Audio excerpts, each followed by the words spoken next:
Hello friends, आज की हमारी वीडियो लक्ष्मीकांत की जो पॉलिटी है उसके 12th चैप्टर पर होगी। आप तो जानते ही हैं यूपीएससी के लिए ये बुक कितनी महत्वपूर्ण है, क्योंकि प्रीलिम्स में इससे सीधे सीधे क्वेश्चन पूछे जाते हैं। अर्थात इससे बाहर प्रीलिम्स में एक भी क्वेश्चन यूपीएससी में नहीं रहता है। यूपीएससी के अलावा अन्य जो एग्जाम है उनके लिए भी ये बुक इतनी ही महत्वपूर्ण है। तो चलिए चैप्टर 12 है जो संसदीय व्यवस्था, उसको देखते हैं। भारत का संविधान केंद्र और राज्य दोनों में सरकार के संसदीय स्वरूप की व्यवस्था करता है। अनुच्छेद 74 और 75 केंद्र में संसदीय व्यवस्था का उपबंध करते हैं और अनुच्छेद 163 और 64 राज्यों में संसदीय व्यवस्था का उपबंध करते हैं। तो आप इसे याद रखिएगा। अनुच्छेद 74 और अनुच्छेद 75 में क्या है, केंद्र में संसदीय व्यवस्था, और अनुच्छेद 163 और 64 में राज्यों में संसदीय व्यवस्था। आधुनिक लोकतांत्रिक सरकारें सरकार की कार्यपालिका और विधायिका अंगों के मध्य संबंधों की प्रकृति के आधार पर संसदीय और राष्ट्रपति में वर्गीकृत होती हैं। सरकार की संसदीय व्यवस्था वह व्यवस्था है जिसमें कार्यपालिका अपनी नीतियों और कार्यों के लिए विधायिका के प्रति उत्तरदायी होती है। किसके प्रति उत्तरदायी होती है? विधायिका के प्रति। दूसरी ओर सरकार की राष्ट्रपति शासन व्यवस्था में कार्यपालिका अपनी नीतियों एवं कार्यों के लिए विधायिका के प्रति उत्तरदायी नहीं होती और यह संवैधानिक रूप से अपने कार्यकाल के मामले में विधायिका से स्वतंत्र होती है। अर्थात यहाँ क्या बताया है, जो सरकार की संसदीय व्यवस्था है वो तो विधायिका के प्रति उत्तरदायी होती है, लेकिन जो सरकार की राष्ट्रपति शासन व्यवस्था है उसमें कार्यपालिका विधायिका से स्वतंत्र होती है। संसदीय सरकार को कैबिनेट सरकार या उत्तरदायी सरकार या सरकार की वेस्टमिनिस्टर स्वरूप भी कहा जाता है। क्या क्या कहा जाता है संसदीय सरकार को? कैबिनेट सरकार, उत्तरदायी सरकार और वेस्टमिनिस्टर स्वरूप भी कहा जाता है। तथा यह ब्रिटेन, जापान, कनाडा, भारत आदि में प्रचलित है। बताइए, ब्रिटेन, जापान, कनाडा और भारत में कौन सा स्वरूप प्रचलित है? कैबिनेट सरकार वाला अर्थात उत्तरदायी सरकार वाला स्वरूप प्रचलित है। दूसरी ओर राष्ट्रपति सरकार को गैर उत्तरदायी या गैर संसदीय या निश्चित कार्यकारी व्यवस्था भी कहा जाता है। और यह कहाँ प्रचलित है? अमेरिका, ब्राजील, रूस और श्रीलंका आदि में प्रचलित है। तो इसे दोबारा देखिए, अमेरिका, ब्राजील और रूस, श्रीलंका आदि में कौन सी व्यवस्था प्रचलित है? राष्ट्रपति सरकार अर्थात गैर उत्तरदायी या गैर संसदीय या निश्चित कार्यकारी व्यवस्था का स्वरूप प्रचलित है। आइवर जेनिंग्स ने संसदीय व्यवस्था को कैबिनेट व्यवस्था कहा है, क्योंकि इसमें शक्ति का केंद्र बिंदु कैबिनेट होता है। तो कैबिनेट व्यवस्था को केंद्र बिंदु बताइए किसने कहा है? आइवर जेनिंग्स ने। इसे आप याद रखिएगा, ये आपको पीसीएस वगैरह में सीधे सीधे क्वेश्चन दिखाई दे सकता है। संसदीय सरकार को उत्तरदायी स्वरूप के रूप में भी जाना जाता है, क्योंकि इसमें कैबिनेट यानी वास्तविक कार्यकारिणी, आप जानते ही हैं वास्तविक कार्यकारिणी कौन होता है? कैबिनेट, जो किसके प्रति उत्तरदायी होती है? संसद के प्रति। और इनका कार्यकाल तब तक चलता है जब तक उन्हें संसद का विश्वास प्राप्त होता है। संसदीय व्यवस्था का प्रादुर्भाव करने वाली ब्रिटिश संसद के उद्भव के उपरांत इसे सरकार का वेस्टमिनिस्टर मॉडल भी कहा जाने लगा है। तो इसे दोबारा देखिए, वेस्टमिनिस्टर मॉडल कब कहा जाने लगा? संसदीय व्यवस्था का प्रादुर्भाव करने वाली ब्रिटिश संसद के उद्भव के उपरांत इसे सरकार का वेस्टमिनिस्टर मॉडल भी कहा जाने लगा। विगत में ब्रिटिश संविधान एवं राजनीतिक विशेषज्ञों ने प्रधानमंत्री को कैबिनेट के संबंध के संदर्भ में समानता के बीच प्रथम कहा है। अर्थात यहाँ सभी समान होते हैं, लेकिन समानता के बीच भी तो कोई प्रथम होगा, वही कौन है? प्रधानमंत्री। हाल ही में प्रधानमंत्री की शक्तियां और स्थिति कैबिनेट में बढ़ी है। वह ब्रिटिश राजनीतिक प्रशासनिक व्यवस्था में प्रभावशाली भूमिका अदा करने लगा। इसलिए बाद के राजनीतिक विशेषज्ञ जैसे क्रॉसमैन, मैकिन्टोश एवं अन्य विद्वान ब्रिटिश सरकार की व्यवस्था को प्रधानमंत्री शासित सरकार कहने लगे। क्या कहने लगे? ब्रिटिश सरकार की व्यवस्था को प्रधानमंत्री शासित सरकार। यही स्थिति भारत के संदर्भ में भी लागू होती है। अब देखते हैं संसदीय सरकार की विशेषताएं।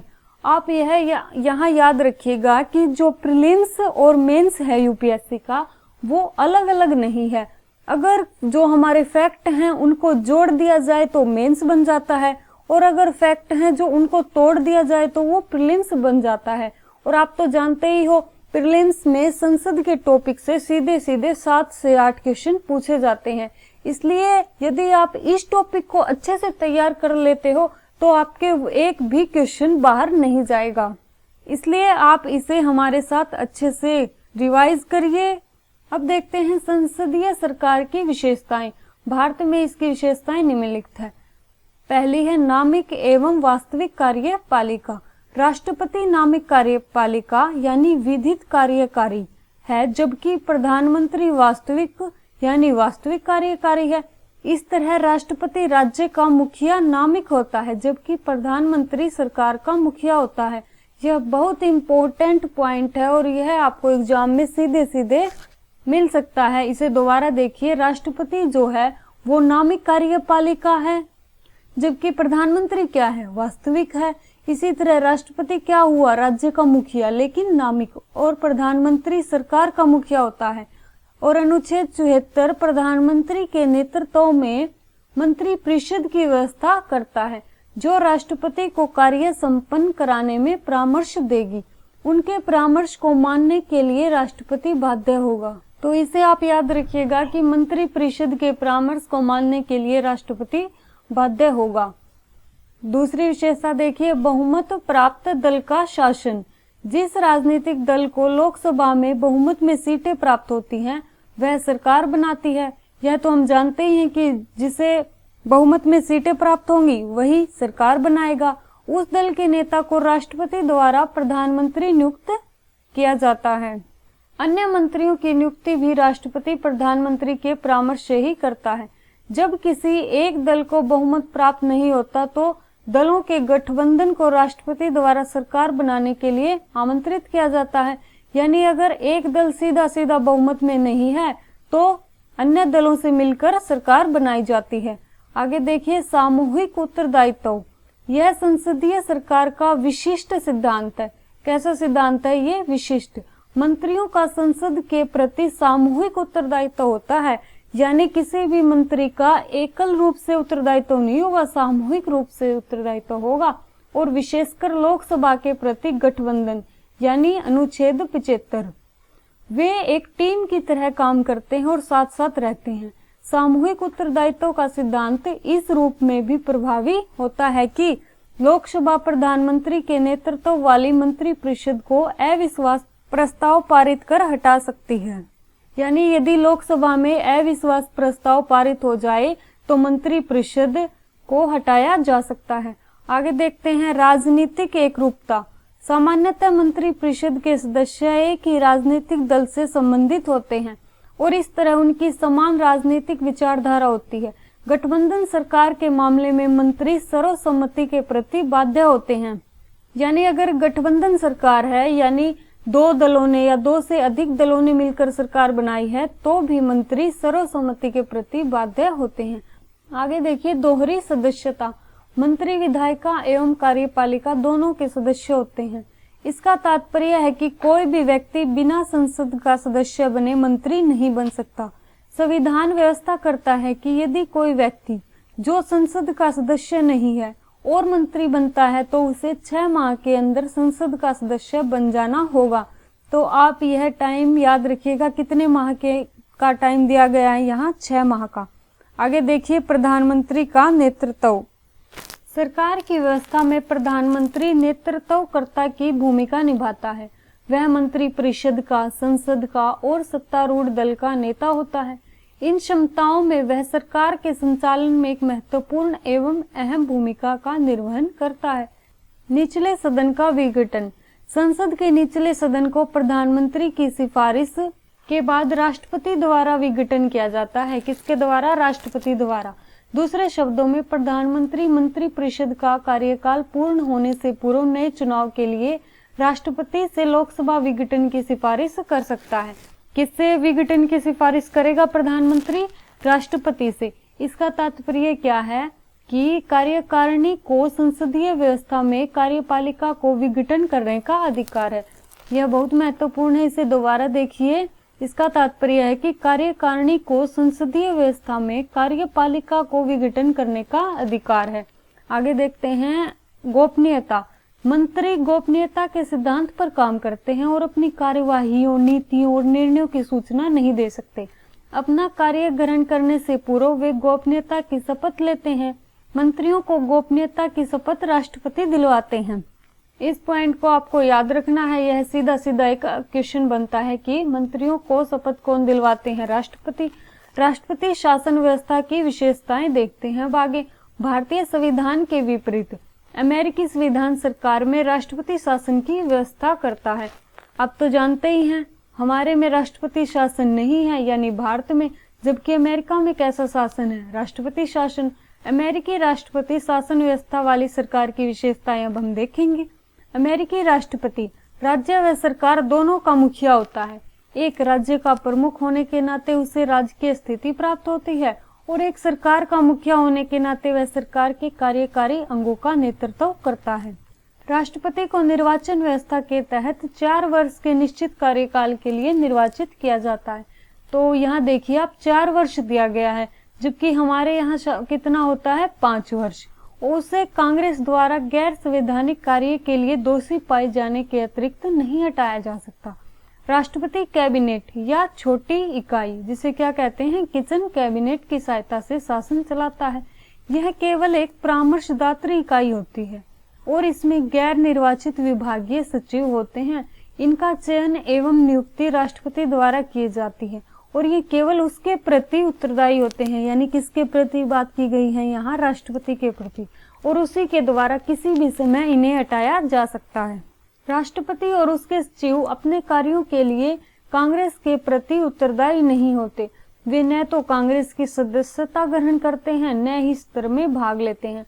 राष्ट्रपति हाउस ऑफ रिप्रेजेंटेटिव का विघटन नहीं कर सकता, यानी कांग्रेस का जो निचला सदन होता है।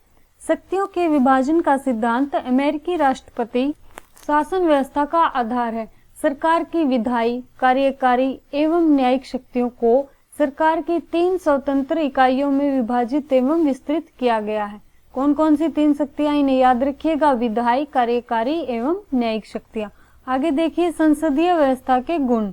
विधायिका एवं कार्यपालिका के मध्य सामंजस्य। यह संसदीय व्यवस्था का सबसे बड़ा लाभ है कि यह सरकार के विधायी एवं कार्यकारी अंगों के बीच सहयोग एवं सहकारी संबंधों को सुनिश्चित करता है। कार्यपालिका विधायिका का एक अंग है और दोनों अपने कार्यों में स्वतंत्र है। परिणाम स्वरूप इन दोनों अंगों के बीच विवाद के बहुत कम अवसर होते हैं। अर्थात हमारे यहाँ जो कार्यपालिका और विधायिका है उनके बीच सामंजस्य स्थापित किया हुआ है। आगे देखते हैं उत्तरदायी सरकार। अपनी प्रकृति के अनुरूप संसदीय व्यवस्था में उत्तरदायी सरकार का गठन होता है। मंत्री अपने मूल एवं कार्याधिकार कार्यों के लिए संसद के प्रति उत्तरदायी होते हैं। हमने पीछे पढ़ा भी था कि ये सामूहिक रूप से किसके प्रति उत्तरदायी हैं? संसद के प्रति। संसद मंत्रियों पर विभिन्न तरीकों जैसे प्रश्नकाल, चर्चा, स्थगन प्रस्ताव एवं अविश्वास प्रस्ताव आदि के माध्यम से नियंत्रण रखती है। तो ये नियंत्रण के तरीके यहाँ बताए गए हैं जो यूपीएससी ने एक बार क्वेश्चन में पूछ भी लिया है। कौन कौन से तरीके हैं इन्हें याद रखिएगा, प्रश्नकाल, चर्चा, स्थगन प्रस्ताव और अविश्वास प्रस्ताव। आगे देखते हैं निरंकुशता का प्रतिषेध। इस व्यवस्था के तहत कार्यकारी एक समूह में निहित रहती है, न कि एक व्यक्ति में। यानी यहाँ एक व्यक्ति में निहित न होकर ये किसमें है? एक समूह में। यह प्राधिकृत व्यवस्था कार्यपालिका की निरंकुश प्रकृति पर रोक लगाती है, अर्थात कार्यकारिणी संसद के प्रति उत्तरदायी होती है और उसे अविश्वास प्रस्ताव के माध्यम से ही हटाया जा सकता है। अगला पॉइंट देखिए, वैकल्पिक सरकार की व्यवस्था। सत्तारूढ़ दल के बहुमत खो देने पर राज्य का मुखिया विपक्षी दल को सरकार बनाने के लिए आमंत्रित कर सकता है। इससे क्या तात्पर्य है कि जो राष्ट्रपति है उसे लगता है कि सत्तारूढ़ दल का बहुमत खो चुका है, तो वो विपक्षी दल को सरकार बनाने के लिए आमंत्रित करता है। इसका तात्पर्य है कि नए चुनाव के बिना वैकल्पिक सरकार का गठन हो सकता है। इस तरह डॉक्टर जेनिंग्स कहते हैं, विपक्ष का नेता वैकल्पिक प्रधानमंत्री है। अगला देखिए, व्यापक प्रतिनिधित्व। संसदीय व्यवस्था में कार्यपालिका लोगों के समूह से गठित होती है उदाहरण के लिए मंत्री लोगों का ही तो प्रतिनिधि है। इस प्रकार यह संभव है कि सरकार के सभी वर्गों एवं क्षेत्रों का प्रतिनिधित्व हो। प्रधानमंत्री मंत्रियों का चयन करते समय इस बात का ध्यान रखता है। अस्थिर सरकार। संसदीय व्यवस्था स्थायी सरकार की व्यवस्था नहीं करती। इसकी कोई गारंटी नहीं है कि कोई सरकार अपनी कार्यकाल पूरा करेगी। मंत्री बहुमत की दया पर इस बात के लिए निर्भर होते हैं कि वे अपने कार्यकाल को नियमित रख सकें। एक अविश्वास प्रस्ताव या राजनीतिक दल परिवर्तन या बहुदलीय गठन सरकार को अस्थिर कर सकता है। मोरारजी देसाई, चरण सिंह, वीपी सिंह, चंद्रशेखर देवगौड़ा और RIK गुजराल के नेतृत्व वाली सरकारें इसके उदाहरण हैं। आप इस चैप्टर को पढ़ते हुए यह ध्यान रखिएगा कि ये चैप्टर मेंस और PT दोनों के हिसाब से ही बहुत ज्यादा इम्पोर्टेंट है। आगे देखिए, नीतियों की निश्चितता का अभाव। संसदीय व्यवस्था में दीर्घकालिक नीतियां लागू नहीं हो पाती क्योंकि सरकार के कार्यकाल की अनिश्चितता बनी रहती है। सत्तारूढ़ दल में परिवर्तन से सरकार की नीतियां परिवर्तित हो जाती हैं। उदाहरण के लिए 1977 में मोरारजी देसाई के नेतृत्व वाली जनता सरकार ने पूर्व की कांग्रेस सरकार की नई नीतियों को पलट दिया। ऐसा ही कांग्रेस सरकार ने 1980 में सत्ता में वापस आने पर कर दिया। नेक्स्ट है मंत्रिमंडल की निरंकुशता। जब सत्तारूढ़ पार्टी को संसद में पूर्ण बहुमत प्राप्त होता है तो कैबिनेट निरंकुश हो जाती है और वह लगभग असीमित शक्तियों की तरह कार्य करने लगती है। HJ लास्की कहते हैं कि संसदीय व्यवस्था कार्यकारिणी को तानाशाही का अवसर उपलब्ध कराती है। कौन? HJ लास्की क्या कहते हैं? संसदीय व्यवस्था कार्यकारिणी को तानाशाही का अवसर उपलब्ध कराती है। पूर्व ब्रिटिश प्रधानमंत्री रैमसे म्यूर भी कैबिनेट की तानाशाही की शिकायत करते हैं। इंदिरा गांधी एवं राजीव गांधी का काल भी इसका गवाह है। अगला पॉइंट देखिए, शक्ति पृथक्करण के विरुद्ध। संसदीय व्यवस्था में विधायिका एवं कार्यपालिका एक साथ और अविभाज्य होते हैं। कैबिनेट विधायिका एवं कार्यपालिका दोनों की नेता होती है। कैबिनेट क्या होती है? विधायिका और कार्यपालिका दोनों की नेता होती है। जैसा कि बैगहुट कहते हैं, कैबिनेट कार्यपालिका एवं विधायिका को जोड़ने में हाइफन जैसी भूमिका निभाती है। कैसी भूमिका निभाती है? हाइफन जैसी, जो दोनों को जोड़ने के लिए बाध्य है। इस तरह सरकार की पूरी व्यवस्था शक्तियों को विभाजित करने वाले सिद्धांत के खिलाफ जाती है। वास्तव में यह शक्तियों का मेल ही है। अब आगे देखिए, संसदीय और राष्ट्रपति व्यवस्था की यहाँ तुलना की गई है। जो हमने ऊपर पढ़ा है उसको रिवाइज कर लेते हैं। संसदीय व्यवस्था की क्या विशेषताएं हैं? ये दोहरी कार्यकारिणी है और राष्ट्रपति शासन एकल कार्यकारिणी है। इसमें बहुमत के दल का शासन है और इसमें राष्ट्रपति एवं विधायिका का पृथक रूप से निश्चित अवधि के लिए निर्वाचन है। इसमें सामूहिक उत्तरदायित्व है तो राष्ट्रपति शासन में उत्तरदायित्व का अभाव है। ये राजनीतिक एकरूपता दिखाती है तो इसमें राजनीतिक एकरूपता नहीं है। संसदीय व्यवस्था में दोहरी सदस्यता है और राष्ट्रपति शासन में एकल सदस्यता है। इसमें प्रधानमंत्री का नेतृत्व तो उसमें राष्ट्रपति का। राष्ट्रपति शासन में निचला सदन विघटन नहीं होता, जबकि संसदीय व्यवस्था में निचले सदन का विघटन होता है। संसदीय व्यवस्था में शक्तियों का सम्मिश्रण है, जबकि राष्ट्रपति व्यवस्था में शक्तियों का विभेद है। अब नीचे इनके गुण दिए गए हैं। संसदीय व्यवस्था के गुण देखते हैं। विधायिका और कार्यपालिका के बीच टकराव है। ये गैर उत्तरदायी सरकार है। गैर उत्तरदायित्व नेतृत्व की संभावना है। तो यहाँ ये गुण दोष दिए गए हैं जो हमने ऊपर पढ़ भी लिया है, तो आप इसको देख लीजिएगा। अब आगे चलते हैं। अकुशल व्यक्तियों द्वारा सरकार का संचालन।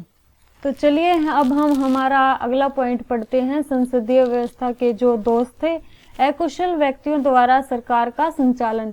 संसदीय व्यवस्था प्रशासनिक कुशलता से परिचालित नहीं होती क्योंकि मंत्री अपने क्षेत्र में निपुण नहीं होते हैं।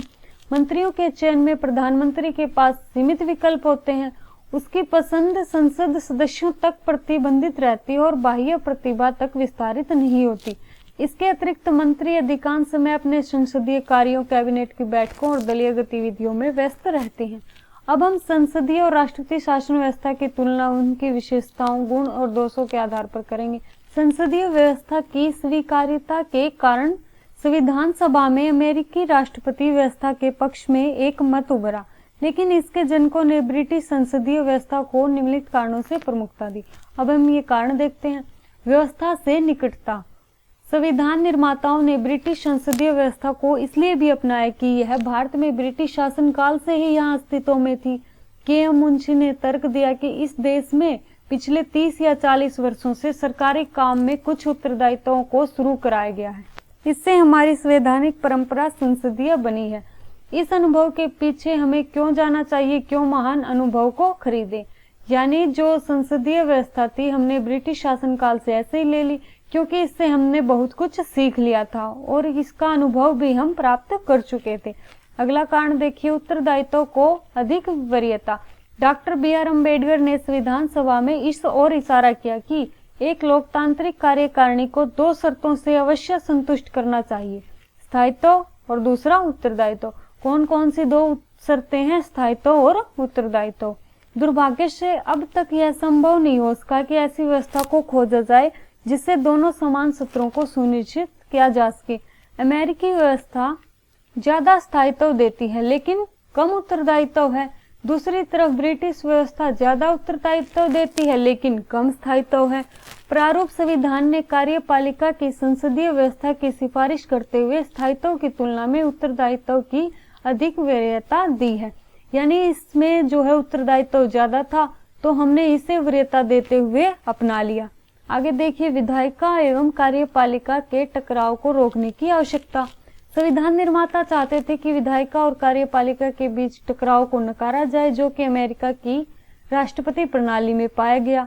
उन्होंने सोचा कि एक प्रारंभिक लोकतांत्रिक सरकार के इन 2 घटकों के बीच संघर्ष को और स्थायी खतरे को वहन नहीं किया जा सकता। वे चाहते थे कि ऐसी सरकार बने जो देश के चहुमुखी विकास के अनुकूल हो। आगे देखते हैं, भारतीय समाज की प्रकृति। भारत विश्व में सर्वाधिक मिश्रित राज्य एवं सर्वाधिक जटिल समाज वाला है। इस तरह संविधान निर्माताओं ने संसदीय व्यवस्था को अपनाया ताकि सरकार में विभिन्न वर्गों क्षेत्रों के लोगों के हित में बहुत अवसर सुलभ हो सके और राष्ट्रीय भावना को लोगों के बीच बढ़ाते हुए अखंड भारत का निर्माण हो सके। संसदीय व्यवस्था को जारी रखा जाना चाहिए या इसे राष्ट्रपति व्यवस्था में परिवर्तित कर दिया चाहिए, इस बात को लेकर 1970 के दशक में बहस एवं वाद विवाद जारी है। इस मामले पर विस्तार से स्वर्ण सिंह समिति द्वारा विचार किया गया, जिसका गठन कब किया गया था? 1975 में कांग्रेस सरकार द्वारा।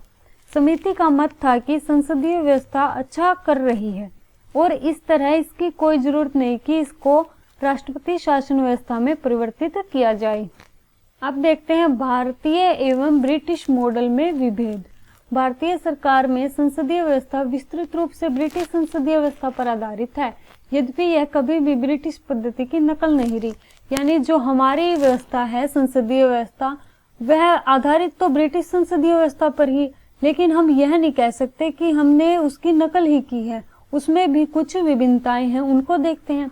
ब्रिटिश राजशाही के स्थान पर भारत में गणतंत्र पद्धति है।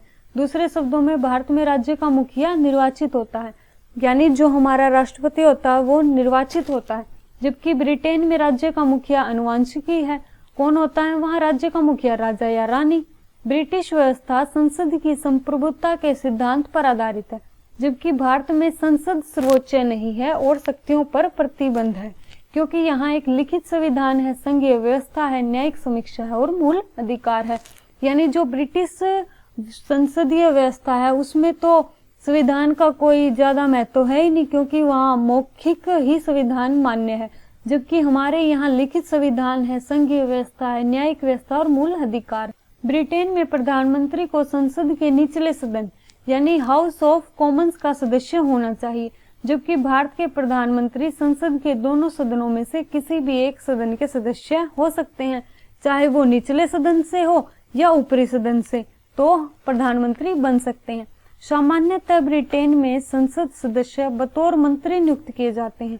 भारत में जो व्यक्ति संसद सदस्य नहीं भी हैं, उसे भी अधिकतम 6 माह की अवधि के लिए बतौर मंत्री नियुक्त किया जा सकता है। अगला देखिए, ब्रिटेन में मंत्रियों की कानूनी जिम्मेदारी होती है, जबकि भारत में ऐसी कोई व्यवस्था नहीं है। ब्रिटेन के विपरीत भारत में मंत्री को राज्य के मुखिया के रूप में कार्यालय कार्य में प्रति हस्ताक्षर करना जरूरी नहीं होता। अगला है, ब्रिटिश कैबिनेट व्यवस्था में छाया कैबिनेट यानी शैडो कैबिनेट की एक अनोखी संस्था है। इसे विपक्षी पार्टी द्वारा गठित किया गया है ताकि सत्तारूढ़ दल के साथ संतुलन बना रहे और अपने सदस्यों को बाहरी मंत्रालयों कार्यों के लिए तैयार किया जा सके। भारत में ऐसी कोई संस्था नहीं है। कैसी संस्था की बात की जा रही है यहाँ? 6 कैबिनेट की। अब देखते हैं संदर्भ सूची में कोई इम्पोर्टेंट पॉइंट है तो 42वें और 44वें संशोधन अधिनियम 1976 और 78 ने राष्ट्रपति के लिए मंत्रिपरिषद की सलाह को अनिवार्य बना दिया। आगे देखिए, व्यक्तिगत स्वतंत्रता को बढ़ावा देने वाले सिद्धांत फ्रांसीसी राजनीतिज्ञ विचारक मॉन्टेस्क्यू ने प्रतिपादित किया अपनी पुस्तक द स्पिरिट ऑफ लॉ में। उन्होंने व्यक्ति की स्वतंत्रता का समर्थन किया। उन्होंने कहा कि किसी एक व्यक्ति या निकाय में शक्तियों का संकेंद्रण होने से निरंकुशता को बढ़ावा मिलेगा और लोगों की स्वतंत्रता का हनन होगा। तो ये चैप्टर हमारा पूरा होता है। हमने 12th चैप्टर को कंप्लीट कर लिया है, जो यूपीएससी के प्रीलिम्स और मेंस दोनों के हिसाब से एक बहुत इंपॉर्टेंट चैप्टर है। आप इसको रिवाइज कीजिएगा बार बार, क्योंकि ये ऐसे चैप्टर हैं जो एक बार में आपको बिल्कुल याद नहीं हो सकते। तो चलिए अगली क्लास में फिर मिलते हैं।